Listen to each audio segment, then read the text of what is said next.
Aleluya. Dios les bendiga, mis amados hermanos. Sí, que el Señor nos bendiga hacia todos en esta noche. Vamos, por favor, a meditar en la Escritura. Sí. Vamos a abrir nuestras Biblias en el primer libro de los Reyes. Vamos a concentrarnos en la última parte de un texto que ya lo leíamos la semana pasada. Primer libro de Reyes, capítulo número 14. Primer libro de los Reyes, capítulo número 14. ¿Lo tiene?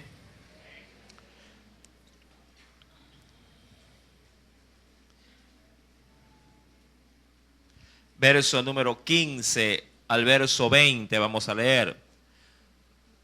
Verso 15 al verso número 20. Primer libro de los Reyes, capítulo número 14, verso 15 al verso número 20. Y leemos la palabra de Dios. Lo hacemos en el nombre del Padre, del Hijo y del Espíritu Santo.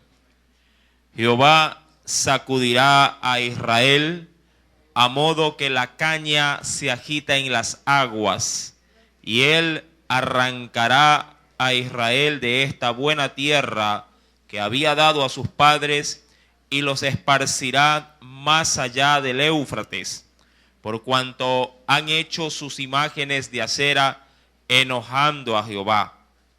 Y él entregará a Israel por los pecados de Jeroboam, el cual pecó y ha hecho pecar a Israel. Entonces la mujer de Jeroboam se levantó y se marchó y vino a Tirsa, y entrando ella por el umbral de la casa, el niño murió.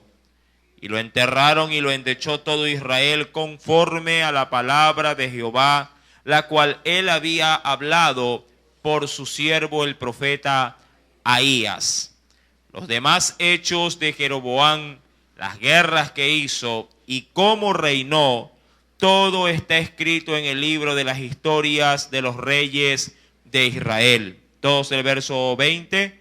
El tiempo que reinó Jeroboam fue de 22 años, y habiendo dormido con sus padres, reinó en su lugar Nadab, su hijo. Hasta ahí la lectura. Inclinemos nuestro rostro y hagamos una breve oración. Amantísimo Padre Celestial, nuevamente nos acercamos a la mesa, Padre, en el cual su Espíritu, por medio de su palabra, tiene para nosotros un mensaje a nuestros corazones. Permítenos disfrutar, Señor amado, con todo nuestro ser, cuerpo, alma y espíritu, de esta tu palabra, que pueda ser ella el alimento, oh Dios, para nuestras vidas, tal cual como lo pudiere ser el alimento físico. De la misma forma, tome usted control de todo lo que aquí, oh Dios, usted quiera manifestar. Padre, que tu pueblo pueda también, mi Dios, fluir en esa alabanza, en esa ministración que tú, Padre, a la cual nos tienes así acostumbrado. Que en esta noche, Señor, todo pensamiento quede cautivo a Cristo. Todo nuestro ser quede sometido bajo el poderío, Señor amado, de tu Santísimo Espíritu. Y que con libertad podamos no solo atender, sino también volcarnos, oh Dios, a recibir la bendición que tú nos has preparado. Gracias nuevamente en el nombre del Padre, del Hijo y del Espíritu Santo. Amén. En Primer de Reyes, capítulo número 14, hemos leído los últimos versículos del verso 15 al verso 20. Recordando, Jeroboam había sido sentenciado ya por Dios a través del profeta Abías. Profeta Ahías. A su vez, sí, le hace recalcar a la esposa de él, ya que había ido, se recuerda usted la clase anterior o la enseñanza pasada, la mujer de había ido encubiertamente a consultar al profeta, sabiendo que su hijo estaba gravemente enfermo. Jeroboam, que era el rey al norte de Israel, no quiso básicamente conocer si sanaría o no, sino que fuese del futuro de ese hijo, y se decía que quiso como que se le adivinase qué pasaría así en el porvenir con su hijo. Si Dios por su parte se adelantó al profeta y le puso todas las cartas sobre la mesa, si se lo quiere llamar de esa manera, haciéndole considerar al profeta Abías que él habría de recibir la visita de la mujer de Jeroboam, la cual venía ya disfrazada. Todo esto fue para asombro de la mujer, ya que ella no sabía cómo se habría de manifestar la voluntad de Dios sobre su hijo. Y el profeta prácticamente le termina diciendo de que Israel, a consecuencia de su marido Jeroboam, será prácticamente devastada. Y el hijo del cual ella tenía en sus brazos, de la cual obviamente quería recibir algún tipo de beneficio, moriría a su retorno al pisar el umbral de su ciudad. Todo esto se cumplió como lo dice la Biblia. Si me acompaña, por favor, allá en el capítulo número 14, versículo número, venga conmigo, por favor.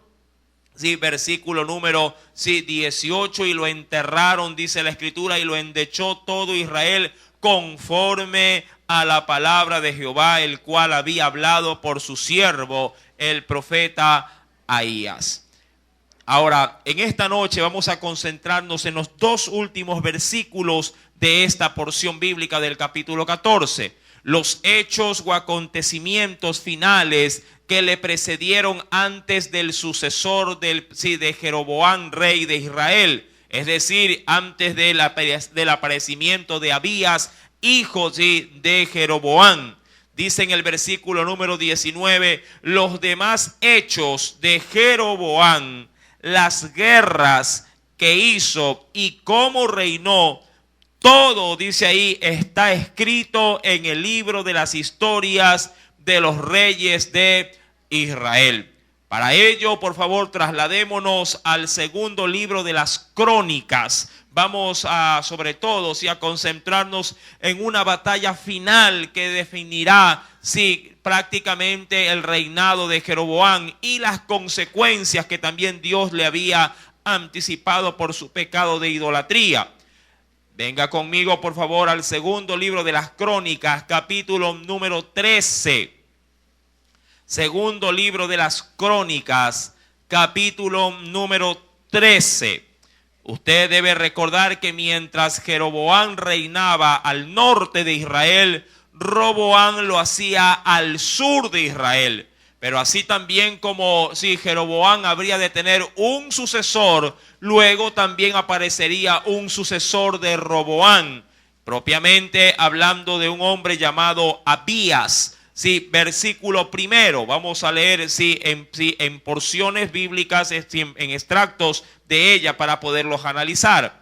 Dice el versículo primero: a los 18 años del rey Jeroboam, es decir, no a los 18 años de edad, sino a los 18 años de su reinado sobre el reino del norte. Recordando que si viene conmigo sin perder Crónicas, en el verso 20 se nos dice del capítulo 14 de Reyes que Jeroboam reinó 22 años sobre Israel. Es decir, que 4 años antes de que feneciera el rey, de que muriera el rey, aconteció esta batalla. Versículo número primero: a los 18 años del rey Jeroboam reinó Abías sobre Judá, es decir, sobre el reino del sur. Recuerde que Israel ya estaba dividida en dos partes y dos reyes gobernaban al mismo tiempo, una en el norte y otro en el sur. Dice la Escritura: y reinó 3 años en Jerusalén. Es decir, que ¿cuántos años le faltaban a Jeroboam para que llegase a su fin? ¿Cuántos? 1 año. Al pasar 3 años del reinado de Abías, 1 año quedaría para que termine de reinar de esos 22 años. Jeroboam, dice la Biblia, y reinó 3 años en Jerusalén. El nombre de su madre fue Micaías, hija de Uriel de Gabaa. Ahora, antes de seguir leyendo, siempre es bueno rescatar las palabras de la Escritura. Cuando en la Biblia se toman la molestia de escribir los nombres de los padres o de los antecesores y sobre todo de las madres de ciertos hombres que destacaron en la Biblia, o son tan buenos que en Dios pudieron resurgir, o pueden llegar a ser tan malos que la Biblia deja el precedente de quién fue el que crió a ese muchacho.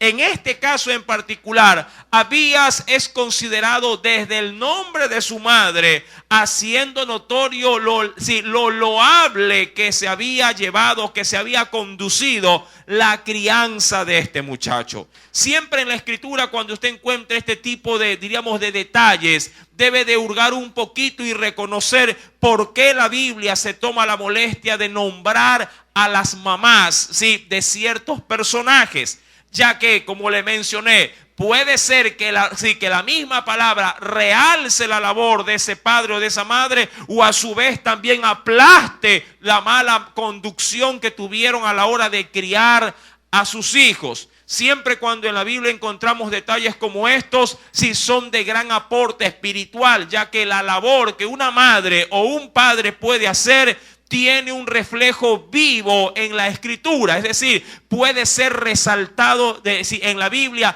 tanto de manera positiva como de manera negativa.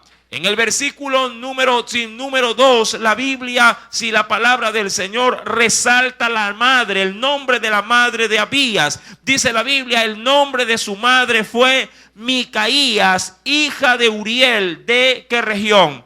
De Gabaa. Verso número 2 sigue diciendo, y hubo guerra entre Abías y Jeroboam. Sí, posiblemente es en ese último año donde se da justamente en el reino del norte el suceso que leíamos en Primera de Reyes capítulo 14. Recuerde, mi amado hermano, sí, que dentro de estos pasajes bíblicos está la providencia divina de los acontecimientos de una sentencia de la cual Dios había determinado para Jeroboam. Sí, el cumplimiento de la sentencia del profeta, sí, sobre Jeroboam era instantánea, era inmediata, tanto así que ese mismo día llegó a morir el hijo de Jeroboam.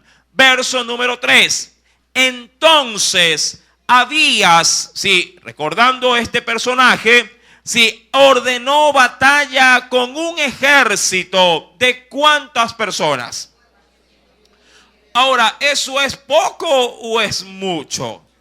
Sí, a nuestro entender es bastante. 400,000 hombres de guerra. Dice aquí que eran valerosos, también eran ¿qué cosa? Eran valientes y eran escogidos, es decir, que eran hombres que fueron selectos, sí, por su destreza, por su valentía para la batalla. Ahora, 400,000 hombres, vuelvo y repito, eran bastantes soldados con los que Abías contaba para ir en contra de ¿quién? En contra de Jeroboam. Recuerde que Dios ya estaba en el asunto. Verso número 3 nos sigue diciendo, eran hombres de guerra, eran valerosos y eran escogidos. 3 virtudes que creo yo que debe de tener todo buen creyente, todo buen cristiano. Un cristiano debe de ser un hombre de guerra, un hombre que cuando escucha guerra, ¿qué hace? Se esconde para que no se lo lleven los militares cuando hacen batida por las noches. Mire que actualmente tenemos un oficio de parte del Ministerio de Gobierno en el cual se da la apertura para poder, por el estado crítico que hay en la frontera al norte del país, tienen el aval las autoridades militares para poder reclutar y llamar a todas diríamos así, los hombres de reserva. Sí, para que estén listos y preparados en caso de que exista algún litigio en la frontera norte de nuestro país. Mi amado hermano, esto es la guerra. Cuando decían, ¿dónde hay guerra? La iglesia también debería de tener esa misma actitud. Donde escucha que hay guerra, decir, ¿a dónde voy, hermano? Aquí estoy.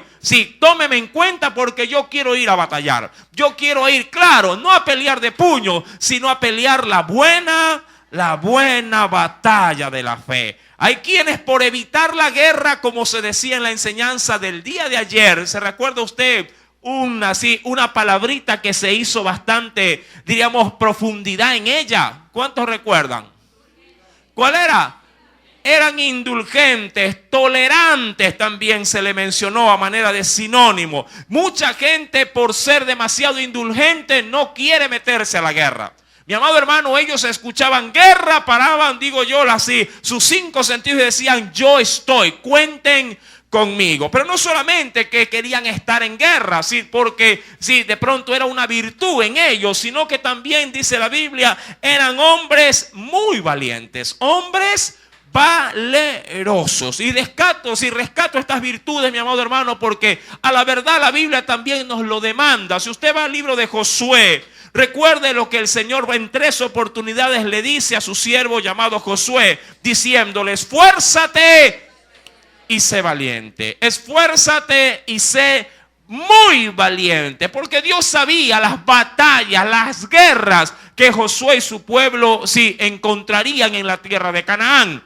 La valentía no consiste en tiempos modernos, en la forma en la que con los puños se podrían arreglar los asuntos. La valentía tiene más que ver, mi amado hermano, con esos actos que nos definen como personas estables. Ojo, estables, que no nos conmovemos más allá de los estragos que pudiéramos estar viviendo. De hecho, más adelante vamos a encontrar en esta porción de la Escritura cómo Abías hace hasta cierto punto una declaración y resalta la mala fama que tenía, el sucesor del rey Salomón. Hablando de qué rey, con nombre Roboán. Y entre ellos va a darle un adjetivo calificativo bastante, diríamos así, desagradable. Va a hablar de él diciéndole que era un hombre pusilánime. Pero eso lo vamos a ver más adelante. No quiero andar mucho en esto hasta que topemos el texto. Mi querido hermano, estos hombres eran hombres de guerra, eran hombres valientes y también eran hombres, por estas dos, diríamos así, habilidades, eran hombres escogidos. Hombres que, cuando usted escoge a alguien, quiero entender esto de parte de Abías, que era el rey en la parte de Judá, en el sur. Quiero entender de que cuando él escogió hombres de guerra y hombres que eran valientes, también quiso hombres de empuje en momentos críticos. Digo esto porque alguien puede ir a la guerra y puede sentirse muy valiente, pero todo puede ser que al ver que su enemigo avanza, en vez de él avanzar y contrarrestar, puede pegar el grito y decir: vámonos que nos van a matar. Sí, puede darse esa situación. Mucha gente emocional puede buscar una guerra. Mucha gente emocionalmente puede de pronto tener, como lo dice la Escritura, una habilidad para esa misma guerra. Puede tener alguna virtud. Podría manejar muy bien en ese entonces el arco, la flecha, la espada. Pero se puede perder todo esto si acaso te llegas a entrar ya en el campo mismo temor.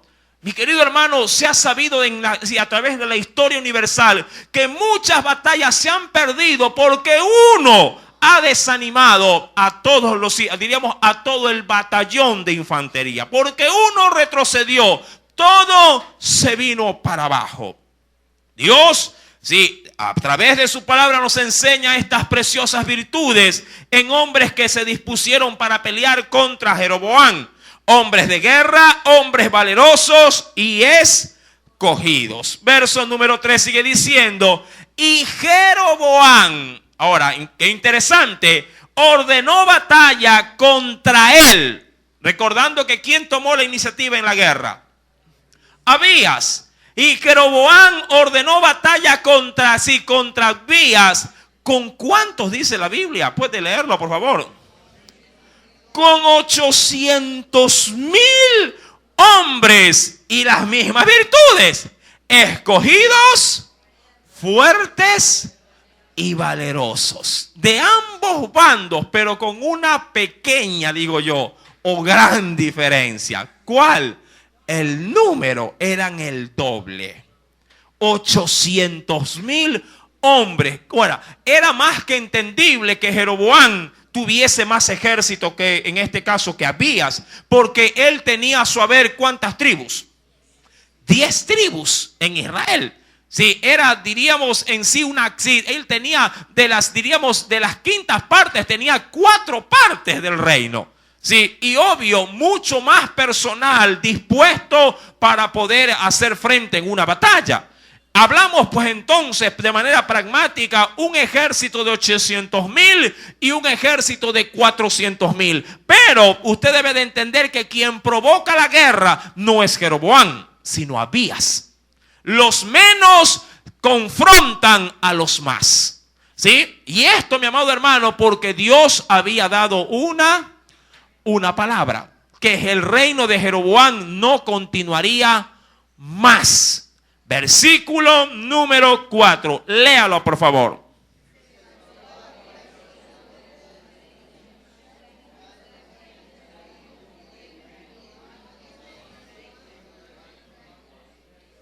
Algo interesante, mi amado hermano, antes de seguir en esta lectura, es que previo a la guerra, previa a la confrontación, si Abías quiere establecer la causa de esa guerra. Amén. Muy difícilmente de pronto alguien podría ir a la guerra por cuestiones religiosas, ¿verdad? Aunque en tiempos presentes en el Medio Oriente es una de las causas principales de guerra. Alguien podría de pronto ir a la guerra para ganar o extender ¿qué cosa por lo general?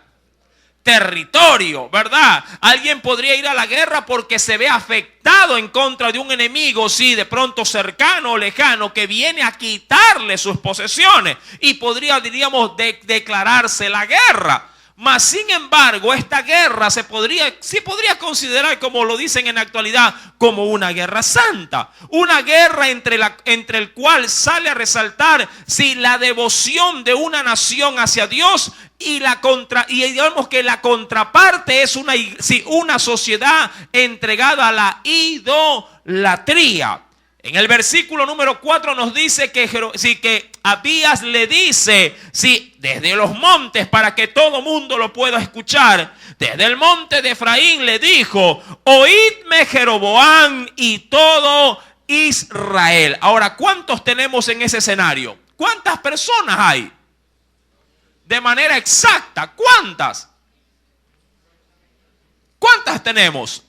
400,000 por un lado, 800,000 por el otro. ¿Cuántos hay? 1,200,000, 2 soldados. Digo 2 porque está el rey de cada lado. Amén. Verso número 4. Oídme, le dice Abías, Jeroboam y todo Israel. ¿No sabéis vosotros que Jehová Dios de Israel dio el reino a David sobre Israel para siempre? A él y a quiénes más, y a sus hijos.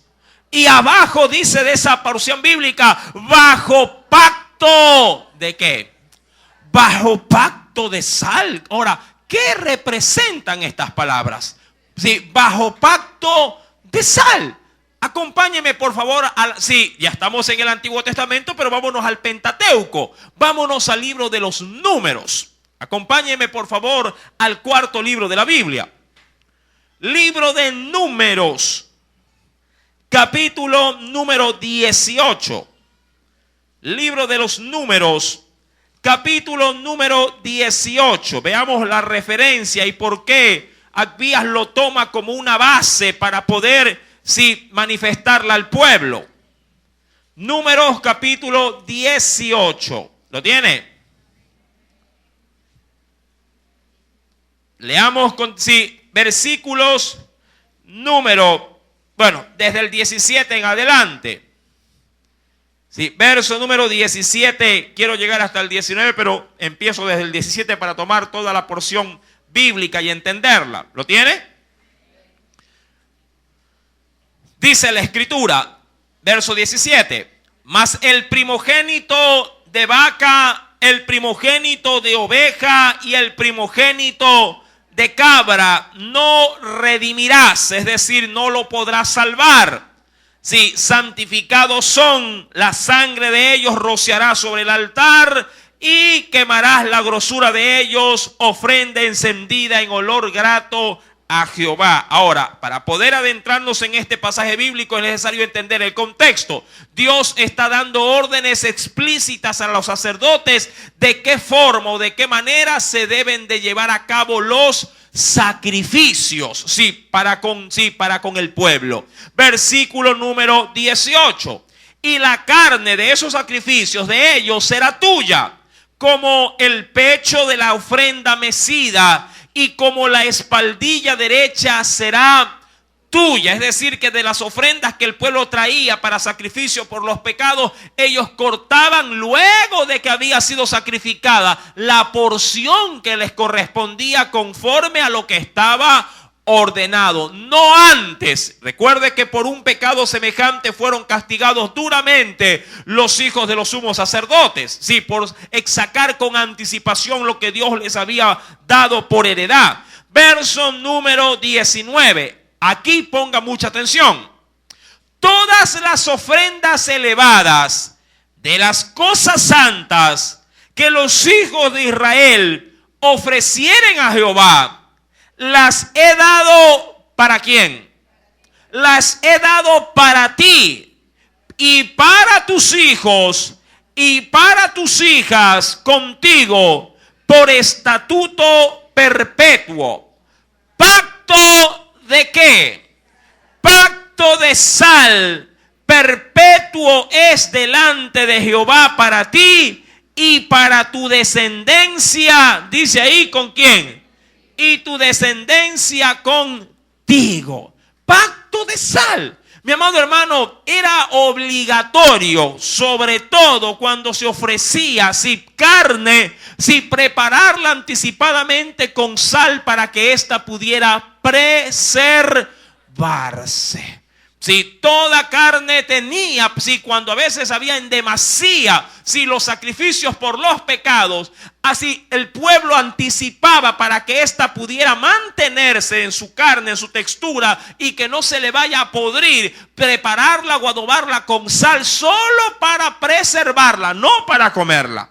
Es decir, que cuando se ofrecieron, se ofrecieron sacrificio, en este caso, por el primer rey de Israel, quedó también, diríamos de alguna forma, la marca establecida de que ese pacto, que era sazonado con sal, habría también de identificarse con la conservación del reino tras generación y generación de los lomos de David. Pero claro, el pecado de Salomón hizo que ese pacto se resquebrajara. Mas sin embargo, Abías lo toma en su origen, en su esencia, que Dios le había dado el reino a David y de él, para todas sus generaciones. Cuando vamos pues al capítulo número 13 del segundo libro de las Crónicas, Abías recuerda este pequeño, diríamos, forma de celebrar el sacrificio. Cuando nos dice: ¿no sabéis vosotros que Jehová, Dios de Israel, dio el reino a David sobre Israel para siempre? A él y a quién más. Y a sus hijos, bajo pacto de qué? Bajo pacto, de sal. Versículo número 6, sígalo leyendo por favor. Pero Jeroboam, siervo de Salomón, hijo de David, se levantó. ¿Y qué pasó? Dice aquí, se levantó y rebeló contra su señor. Y se juntaron con él hombres vanos y perversos. Y pudieron más que Roboam, hijo de ¿quién? Hijo de Salomón. Y da aquí justamente lo que yo había anticipado. Porque Roboam era ¿qué cosa? De primera mano, ¿qué cosa era? Era joven. ¿Cuál fue la intención de nombrar la juventud de Roboam? Era un hombre inexperto, es lo que quiere decir. Un hombre que careció de experiencia. Y claro, usted sabe bien que Roboam escuchó no a los ancianos en el consejo, sino a ¿quiénes? A los otros jóvenes contemporáneos a él. Dice la Biblia que Roboam era un hombre joven, pero al mismo tiempo esa inexperiencia le volvió a ser un hombre pusilánime. Pusilánime. ¿Qué es ser alguien pusilánime? Apunte por favor la definición. sin valor, sí, sin valor para confrontar dificultades o defender sus ideales. Eso es alguien pusilánime, o el término en tal. Alguien que no tiene el valor suficiente para poder, en este caso, confrontar, para poder, en este caso, defender sus ideales. Un hombre pusilánime, podríamos bien decir en la actualidad, o considerado bajo el marco del Nuevo Testamento, es un hombre inconstante, un hombre que no tiene palabra, que dice hoy una cosa y por cualquier otra situación puede dar otro tipo de versión. Mi amado hermano, Roboam fue un detonante, sí, por el cual el reino de Israel no pudo, sí, mantenerse. Si bien es cierto, Dios había anticipado que el reino se resquebrajaría, se quebraría en dos, Roboam contribuyó por ser, como lo dice la Biblia, pusilánime para que esto aconteciera. Si usted va a Santiago capítulo número 1, mire con detenimiento lo que dice el verso número 8. Acompáñeme por favor. Santiago capítulo 1, verso número 8.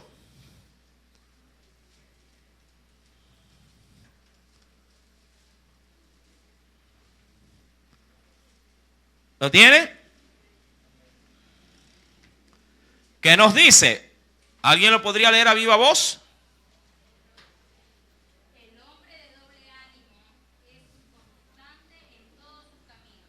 Ajá, el hombre de doble ánimo, ¿sí? Es decir, el hombre que hoy dice sí, mañana puede decir quién sabe, que otro día puede decir cuente conmigo y al otro día puede decir uy hermano no pude. Mi amado, un hombre inestable, sí, desde su corazón, dice la Biblia, es ¿qué cosa? ¿Qué dice la Biblia? ¿Qué es el hombre?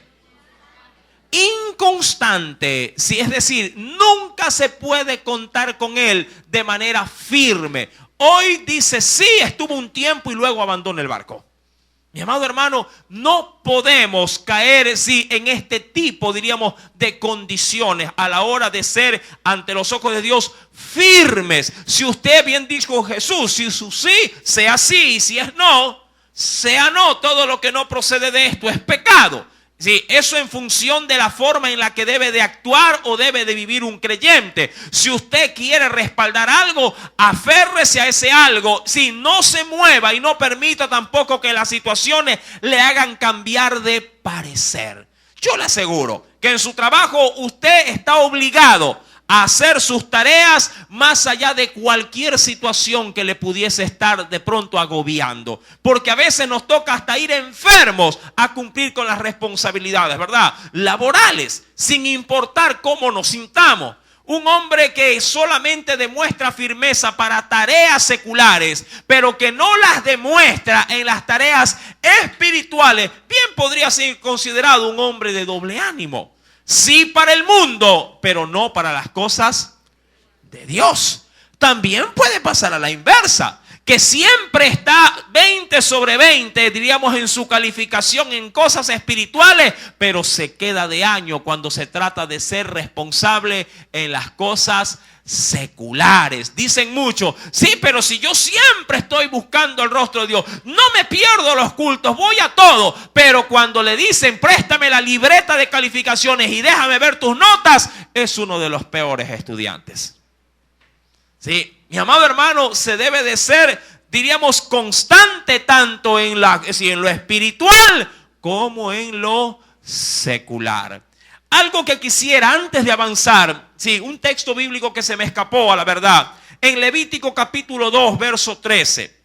Esto se lo doy como acotación adicional antes de seguir avanzando y no despegar y no, diríamos, sí, alejarme mucho de lo que se había hablado de lo que se presentaba como sazonado con sal. Solo como referencia, se lo dije, pero quiero darle el texto bíblico antes de seguir avanzando. Levítico 2, verso 13.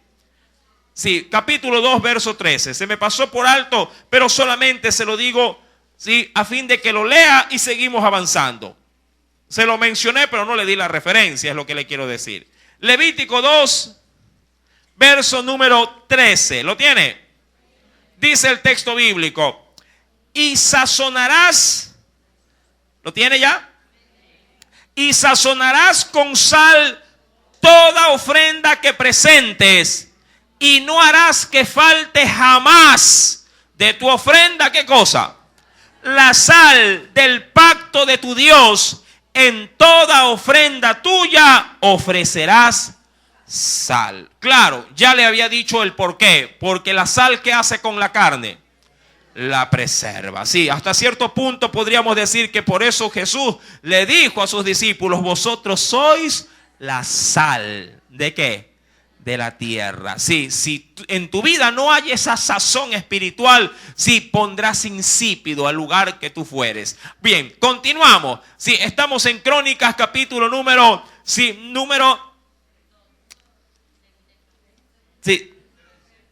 13, perdón, sí, segunda Crónicas capítulo número 13.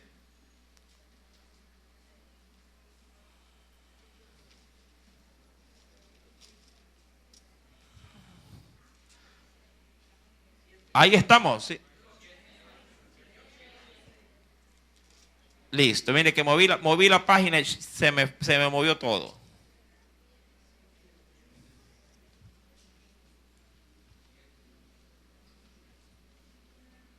Ya, segunda de Crónicas capítulo número 13, perfecto.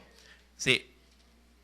Listo, leo, versículo número 7. Y se juntaron con él, sí, varones y perversos, y pudieron más que Roboán, hijo de Salomón, porque Roboán era hombre, ¿qué cosa? Joven y pusilánime, y no se defendió de ellos. ¿Por qué? Porque no tuvo la capacidad de defender, ¿qué cosa? Sus propias ideas, sus propios razonamientos.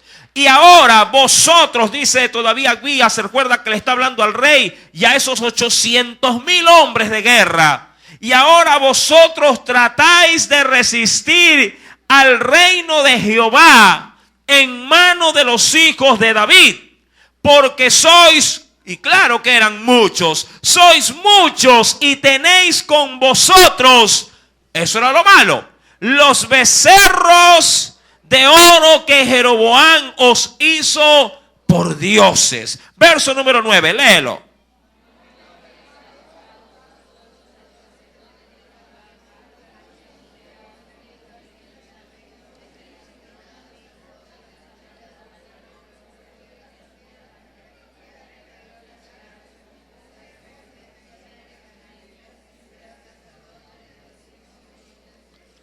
Ahora, recuerde, mi querido hermano, que fue el rey Jeroboam quien levantó un nuevo orden de sacerdotes. Amén. Obviamente, todo eso lo hizo conforme a ¿qué? Conforme a la palabra. Conforme a su propio corazón. Todo eso lo había ordenado, sí, en este caso Jeroboam. Versículo número 10. Mas en cuanto, porque hace la diferencia, eso lo hicieron ustedes, dice Abías, pero nosotros, sí, mas en cuanto a nosotros, Jehová es nuestro Dios y no le hemos dejado. Los sacerdotes que ministran delante de Jehová siguen siendo ¿quiénes, mi amado hermano? Son los hijos de Aarón. Y los que están en la obra no son los que se inventó Jeroboam, sino ¿quiénes? Los levitas, los que en Dios, sí, el Señor los santificó, los consagró para esas tareas. Los cuales queman para Jehová los holocaustos cada mañana y cada tarde. Y el incienso aromático, y ponen los panes sobre la mesa limpia, y el candelero de oro con sus lámparas, para que ardan, dice aquí, cada tarde, porque nosotros guardamos la ordenanza de Jehová nuestro Dios, mas vosotros la habéis dejado. Ahora, ¿por qué si Abías recuerda todo esto al pueblo? ¿Por qué? Porque para aquel entonces, ¿cuántos años ya habían pasado? ¿Cuántos años? Seguro 3 añitos. 3 años del reinado de Abías. ¿Cuántos años habían pasado? Desde que el pueblo ya no hacía la liturgia conforme a lo que Dios había dispuesto. ¿Cuántos años? ¿Cuántos? Todos los años del reinado de Jeroboam. 21 años tenían. De que no volvían otra vez ¿a dónde?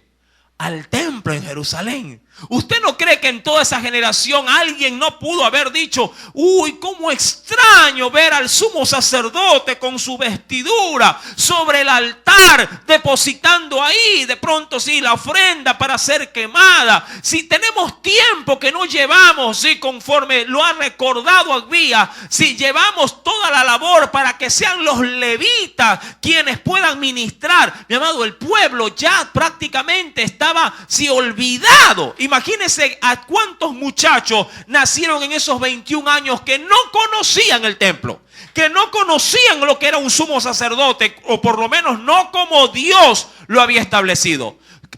Se habían, diríamos, adaptado a una liturgia, pero errática, no a una liturgia bíblica. Y esa es la gran diferencia, mi amado hermano, entre los que quieren llevar un culto como Dios lo dice y aquellos que quieren formar su propia forma de culto conforme a sus propios pensamientos. Como se decía ya en muchas clases anteriores, Jeroboam quiso levantar su propia forma de buscar de Dios. Tal cual como se lo dijo también en ese entonces, muchos en la actualidad lo pueden estar pensando. Yo no voy al culto, yo no voy a la iglesia, pero desde mi casa le adoro. Y ese es su culto. Yo no doy ofrendas, yo no doy diezmo, pero yo desde aquí meto la mano al bolsillo y ayudo cada vez que puedo a alguien por la calle. Mi amado hermano, esa es tu forma de apreciar cómo puedes buscar de Dios. Pero bíblicamente Dios ha dado pautas, sí, diríamos ya establecidas, para que se lo haga no como tú lo crees, no como tú te lo imaginas, sino como Dios lo ha ordenado.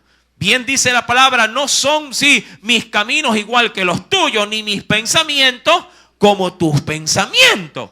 Mi amado, si Abías se toma la molestia de hacer concientizar al pueblo que va a confrontar a su propio pueblo, porque seguían todos perteneciendo bajo los lomos ¿de quién? ¿De quién? ¿De quiénes salieron estas 12 tribus? ¿De quién? De Jacob. Todos tenían un mismo patriarca que los unía. Mi querido hermano, dice pues la escritura en el versículo número 12. Y he aquí, dice Abías, Dios está con nosotros por jefe, y sus sacerdotes que estaban ahí, con las trompetas del júbilo, para que suenen contra vosotros, oh hijos de Israel. No peleéis contra Jehová, el Dios de vuestros padres, porque no prosperaréis. Mi amado hermano, esta fue una especie de baldón de agua, para que los humos, diríamos así, de estos que estaban en batalla, despertaran a la realidad.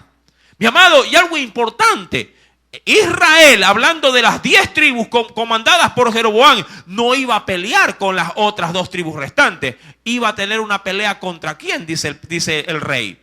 No va a pelear conmigo, sino que van a pelear ¿con quién? Con Dios. Y eso me recuerda muchísimo, mi amado hermano, cuando uno va al Nuevo Testamento, en el libro de Hechos de los Apóstoles, cuando ve la historia en este caso de un hombre llamado Saulo de Tarso.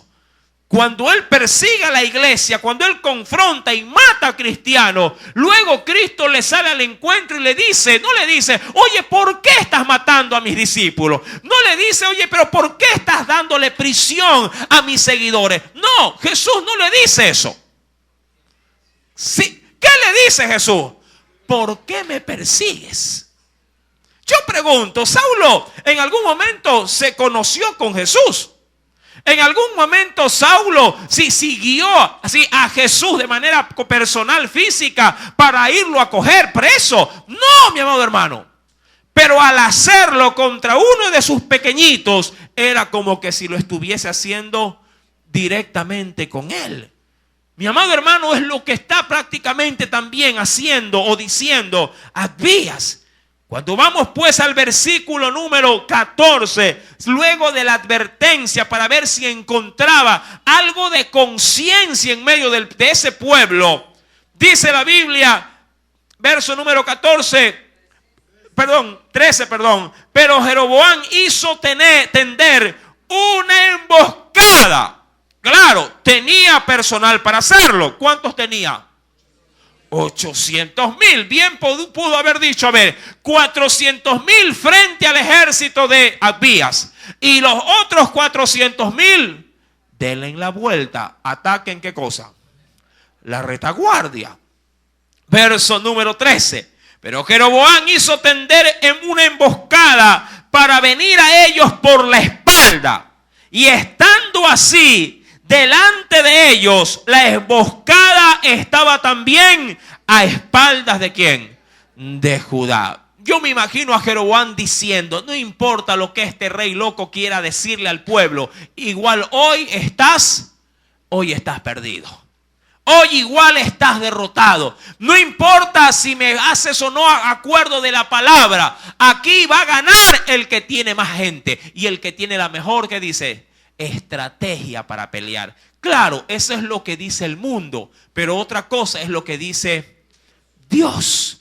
Recuerda, y de hecho, sí, te apercibo con un texto que tú me imagino lo debes de saber de memoria.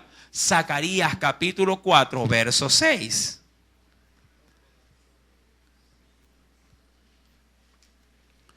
Libro del profeta Zacarías, capítulo número 4.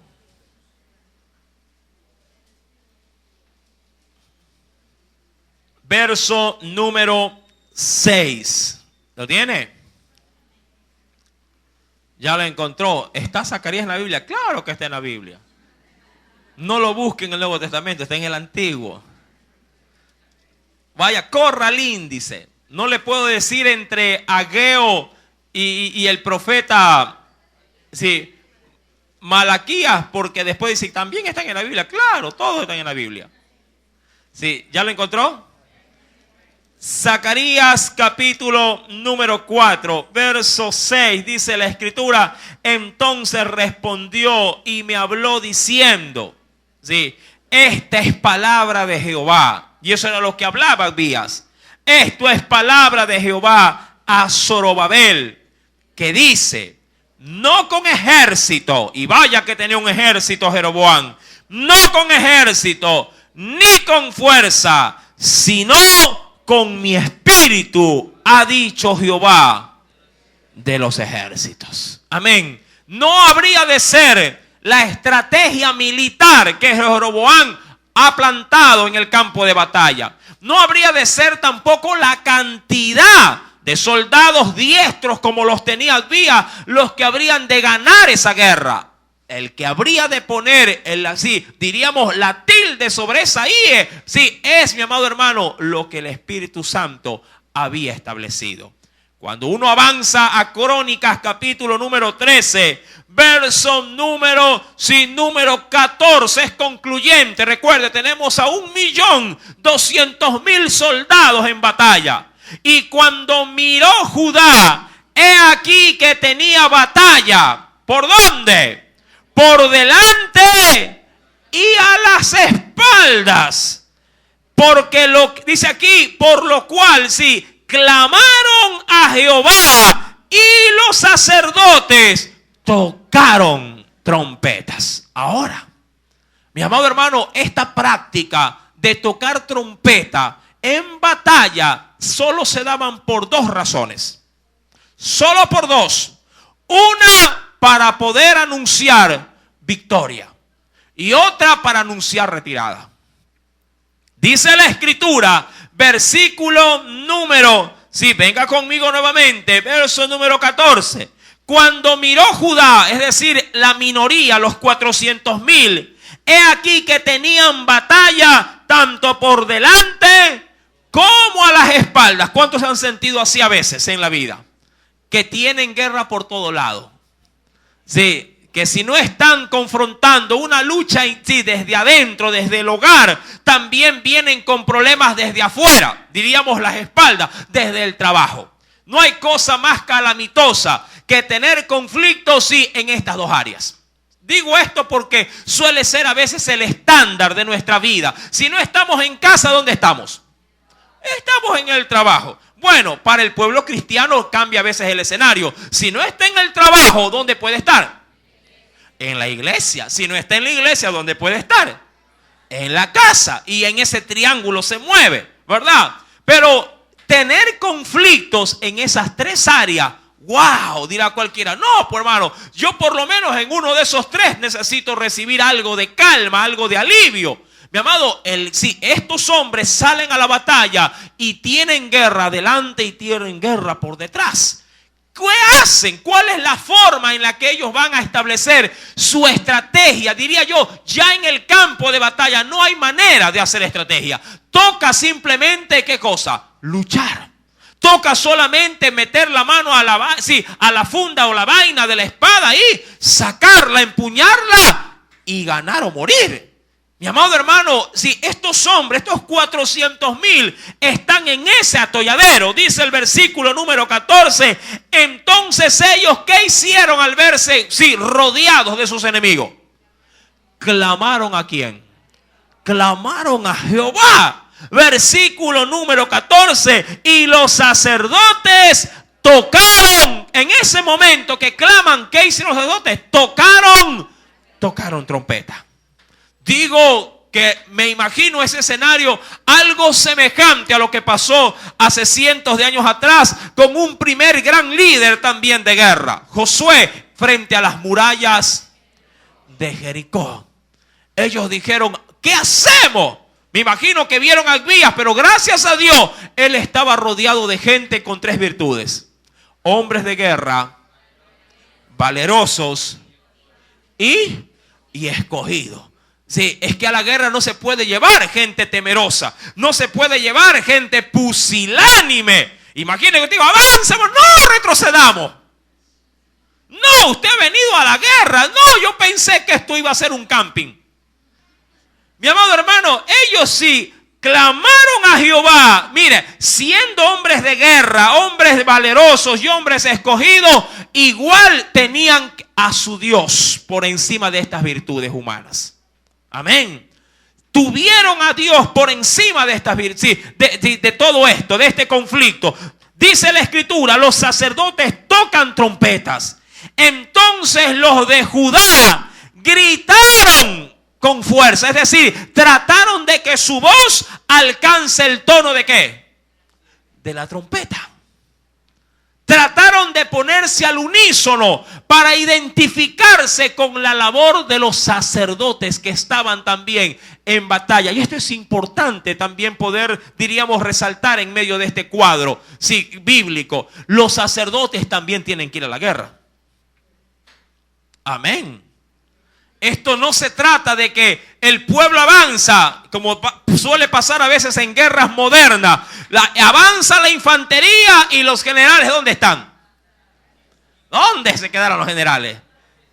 Ellos están bien, diríamos, bien sentados, bien cómodos en mesas extensas, con presa en mano, discutiendo acerca de los planes, o planificando las batallas. Mi amado, los sacerdotes en este ejército van delante empujando al pueblo, de pronto no con una espada, pero sí con una voz como de trompeta, clamando o por lo menos motivando al pueblo de que Dios está con ellos. El pueblo de Judá grita, dice la escritura, con fuerza. Así que ellos alzaron el grito. Sí, ¿y qué dijeron? ¿O qué sucedió? Dios desbarató a Jeroboam y a todo Israel delante de Abías y de Judá. ¿A punta de qué? Digo yo. ¿A punta de qué? De un grito ensordecedor. Mi amado, dicen otros comentaristas, y se turbó todos los soldados de Jeroboam. Se turbaron. Ese grito, mi amado hermano, llenó de pavor y de temor a los hombres de Jeroboam. Y claro, al sentirse aturdidos porque no sabían, eso es más o menos como que alguien le lance un puñete y usted le lance un beso en el nombre de Jesús. Lo aturde a su enemigo, porque ¿qué espera su enemigo? a otro golpe para que él le corresponda de igual manera. Eso es como que le diga, eres un animal, y tú dices, eres un hijo de Dios. Lo aturde. Por eso es que la Biblia dice que la blanda respuesta aplaca la ira. El pueblo de Dios no pelea puño a puño, pelea puño versus Espíritu Santo. No con espada, no con ejército, sino con su espíritu, ha dicho Jehová de los ejércitos.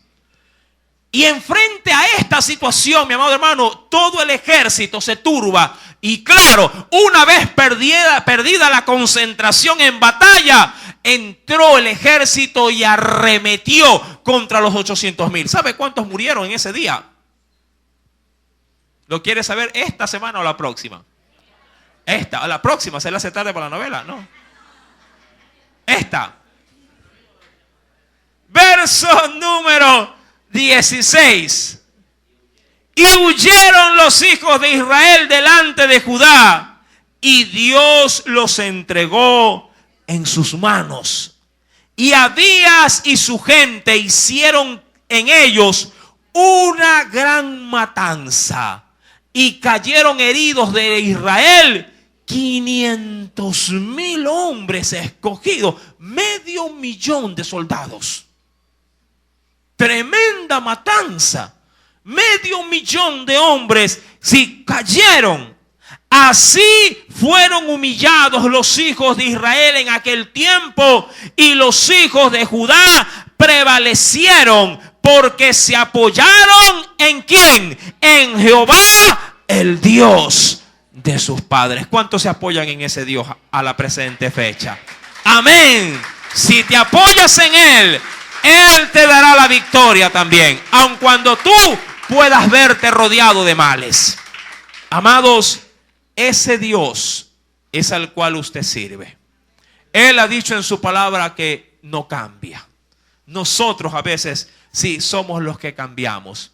De esa manera fue humillado Jeroboam, y fue obviamente sucedido al trono por otro hijo, como lo dice la escritura en Primera de Reyes, capítulo número 14, en el cual se nos dice en el versículo 20, el tiempo que reinó Jeroboam fue de 22 años, y habiendo dormido con sus padres, es decir, muriendo, reinó en su lugar Nadab, su hijo. Pero mientras eso estaba ocurriendo en el reino del norte, algo muy diferente estaba ocurriendo en el reino del sur. ¿Quieres saber qué acontecía en el otro reino? Sí, eso lo sabremos en el otro culto del día viernes, si así Dios nos lo permite, para seguir glorificando a Dios por medio de su palabra. Amén. ¿A cuántos les ha agradado enterarse de que Dios no necesita ni un solo tiro para desbaratar a un ejército? Amén. Su espíritu lo hace todo. Oremos a Dios. Padre celestial, te agradecemos por esta palabra. Es ella la que infunde aliento y vida a nuestra vida. Podemos experimentar como ese pueblo experimentó. Problemas por todas partes.